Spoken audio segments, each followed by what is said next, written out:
Hello and welcome back to Miss Hannah Loves Grammar. In this video we're going to be thinking of some of the critical interpretations and approaches that different relevant voices through time have taken in their application of the tragic play Macbeth. Before I go any further, I'd love for you to join my tribe by hitting subscribe and liking all things English, literary and grammatical.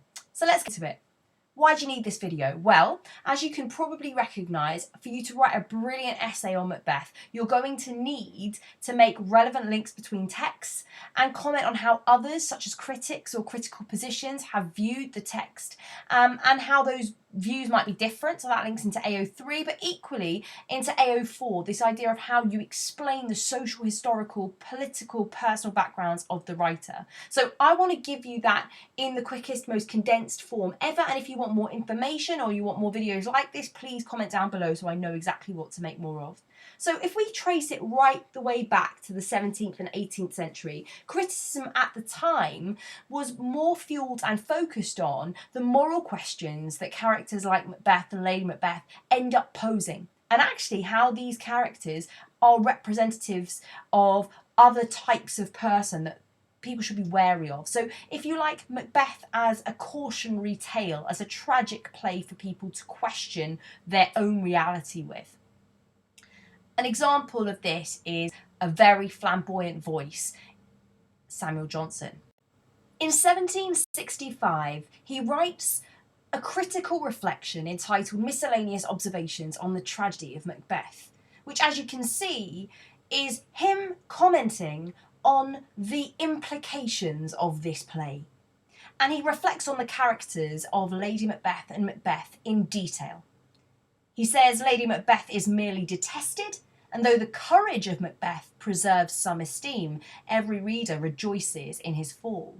So here we get this black and white binary interpretation that we are expected to hate Lady Macbeth, and we're expected to see Macbeth as courageous but ultimately wrong, and therefore needing his fall as a tragic hero. This extends to the idea of reflecting on the broader types of characteristic that each of these characters offer us. Another fact for you about Samuel Johnson is he's not just a critic, he's a man of words in every sense. And actually his voice is part of the reason as to why we have a dictionary. He's the reason that people begin to think there should be standardised English. So his voice at this time didn't just matter in terms of critical interpretation, it mattered in all things that involved words and language. As we move on to the 19th century, we're now thinking of the 1800s, and criticism in this time period is much more fascinated between the mysterious, contradictory and frankly unusual nuances between the characters of Macbeth and Lady Macbeth. Unsurprising, but also fascinating that centuries on, this is a changing relationship with this play. And it's also interesting as we move towards the late end of the 19th century that as a new way of framing the human psyche is being established, so there is a new dynamic between critics and how they reflect on this play. I'm thinking of psychoanalytical criticism. Psychoanalysts are fascinated with the latent and hidden desires that run deep between a character or individual's mind. And so interpreting this play from a psychoanalytical lens forces us to deal with so many of the key themes that lie at the heart of the tragedy. Hidden desires, dark forces, guilt, repressed fears, neurotic behaviour, it's all there. And a fascinating lens that I urge you to get more and more into if you want to hit your 9.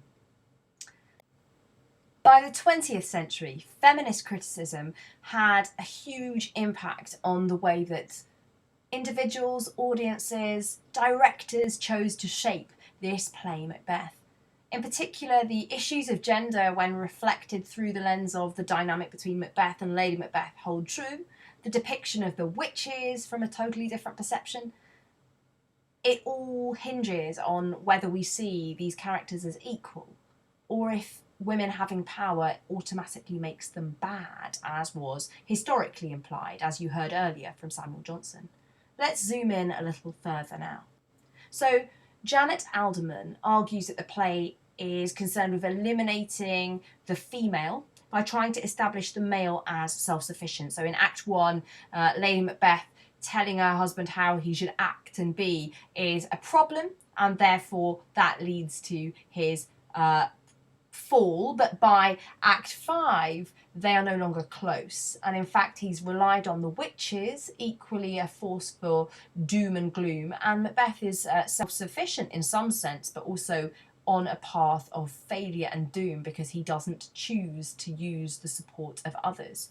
So both Macbeth as the tragic hero, but also Lady Macbeth as a tragic figure alongside the witches are linked, because they're got rid of by Macbeth by Act 5.